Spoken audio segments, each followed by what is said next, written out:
Kejadian pasal 15 ayat 1 sampai dengan 21. Perjanjian Allah dengan Abram, janji tentang keturunannya. Kemudian datanglah firman Tuhan kepada Abram dalam suatu penglihatan. Janganlah takut Abram, akulah perisaimu, upahmu akan sangat besar. Abram menjawab, ya Tuhan Allah, apakah yang akan engkau berikan kepadaku, karena aku akan meninggal dengan tidak mempunyai anak. Dan yang akan mewarisi rumahku ialah Eliezer orang Damsyik itu. Lagi kata Abram, engkau tidak memberikan kepadaku keturunan, sehingga seorang hambaku nanti menjadi ahli warisku. Tetapi datanglah firman Tuhan kepadanya demikian, orang ini tidak akan menjadi ahli warismu, melainkan anak kandungmu, dialah yang akan menjadi ahli warismu. Lalu Tuhan membawa Abram keluar serta berfirman, coba lihat ke langit, hitunglah bintang-bintang, jika engkau dapat menghitungnya. Maka firman-Nya kepadanya, demikianlah banyaknya nanti keturunanmu. Lalu percayalah Abram kepada Tuhan, maka Tuhan memperhitungkan hal itu kepadanya sebagai kebenaran. Lagi firman Tuhan kepadanya, akulah Tuhan yang membawa engkau keluar dari Ur Kasdim untuk memberikan negeri ini kepadamu menjadi milikmu. Kata Abram, ya Tuhan Allah, dari manakah aku tahu bahwa aku akan memilikinya?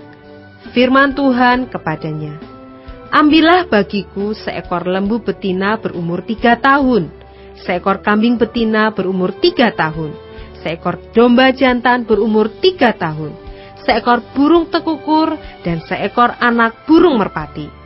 Diambilnyalah semuanya itu bagi Tuhan, dipotong 2, lalu diletakkannya bagian-bagian itu yang satu di samping yang lain.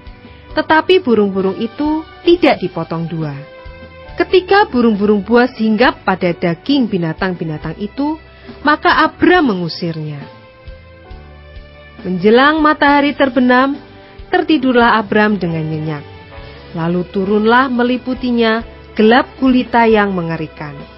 Firman Tuhan kepada Abram, ketahuilah dengan sesungguhnya bahwa keturunanmu akan menjadi orang asing dalam suatu negeri yang bukan kepunyaan mereka, dan bahwa mereka akan diperbudak dan dianiaya 400 tahun lamanya. Tetapi bangsa yang akan memperbudak mereka akan kuhukum, dan sesudah itu mereka akan keluar dengan membawa harta benda yang banyak. Tetapi engkau akan pergi kepada nenek moyangmu dengan sejahtera. Engkau akan dikuburkan pada waktu telah putih rambutmu. Tetapi keturunan yang keempat akan kembali ke sini, sebab sebelum itu kedurjanaan orang Amori itu belum genap. Ketika matahari telah terbenam dan hari menjadi gelap, maka kelihatanlah perapian yang berasap beserta suluh yang berapi lewat di antara potongan-potongan daging itu.